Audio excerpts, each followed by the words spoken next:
রমজান মাস শুরু হয়েছে, চারদিকে আনন্দের পরিবেশ। রাফি খুব খুশি, সে এবার প্রথম পুরো রোজা রাখবে বলে ঠিক করেছে। দাদা, আমি এবার সবগুলো রোজা রাখবো ইনশাল্লাহ। আচ্ছা ঠিক আছে দাদু ভাই। সেহেরির সময় মা রাফিকে ডেকে দিল। রাফির চোখে খুব ঘুম।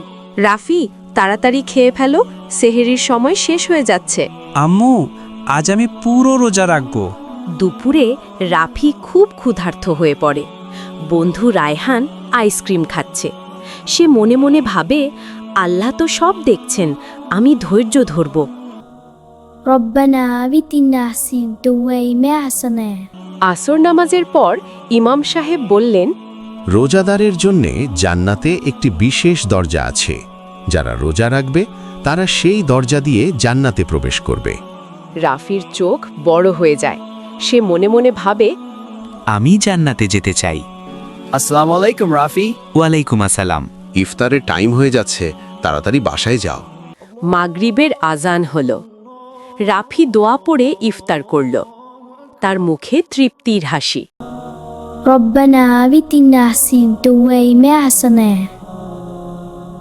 রসূল সাল্লাল্লাহু আলাইহি ওয়াসাল্লাম বলেছেন, রোজাদারের জন্য দুটি আনন্দ, একটি ইফতারের সময় আর একটি আল্লাহর সাথে সাক্ষাতের সময়। শিক্ষা: রোজা শুধু ক্ষুধা সহ্য করা নয়, রোজা আমাদের ধৈর্য, তাকওয়া আর ভালো চরিত্র শেখায়।